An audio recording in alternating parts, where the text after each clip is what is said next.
पहली बार हो रहा है कि शराब के ठेके 3 साल के लिए आवंटित कर दिए गए हैं और खनन के पट्टे 5 साल के लिए। नमस्कार साथियों, मैं दीपक रावत आपके साथ में, और आज मैं आया हूँ कोटद्वार की खो नदी में। यहाँ पर किस प्रकार खनन हो रहा है और खनन से कितने दुष्परिणाम यहाँ पर आ रहे हैं, और उन्होंने ये भी कहा था कि मैं खनन के जो कारण है यहाँ पर कि खनन इतना ज़्यादा होता है, मैं उसके लिए कार्य करूँगी और कार्य करके दिखाऊंगी। परंतु देखिए कि 3 वर्ष बीत गए हैं और खनन अपने चरम पर पहुंच चुका है यहाँ कोटद्वार में। और कोटद्वार ही कहूँ तो ज़्यादा अतिशोक्ति नहीं होगी, क्योंकि उत्तराखंड में भी पूरा खनन से लोग इतना दुखी हैं कि क्या कहें। परंतु अब इस खो नदी को देखिए कि खो नदी में जो डंपर जा रहे हैं ये तय मानकों से ज़्यादा जा रहे हैं।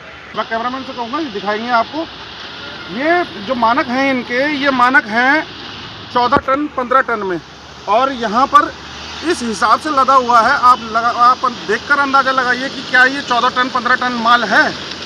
ये तो तय जो मानक हैं उनसे बहुत ज़्यादा इन पर माल जा रहा है, और इस प्रकार खनन ने यहाँ क्षेत्र को इतना गड्ढा युक्त कर दिया है कि क्या कहें उसके बारे में। उसके विषय में आम जो सोशल मीडिया मेन स्ट्रीम है और यूट्यूब फेसबुक में तमाम समय पर पोस्टें आती रहती हैं और लोग अपनी कड़ी प्रतिक्रिया उसमें देते हैं। परंतु आप देखिए कि किस प्रकार यहाँ पर खनन अपने चरम पर पहुँच चुका है। और मैं तो ये सोचता हूँ कि क्या सरकार के पास राजस्व प्राप्त करने का कोई और जरिया नहीं है।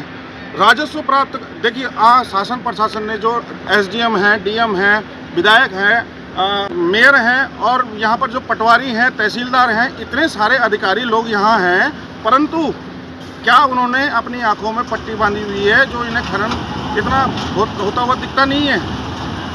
तो मेरा सवाल ये है कि राजस्व प्राप्ति, चलो राजस्व प्राप्ति का एक जरिया है, परंतु ये कैसी राजस्व की प्राप्ति हो रही है जो कि यहाँ पर इस कदर लूट मची हुई है।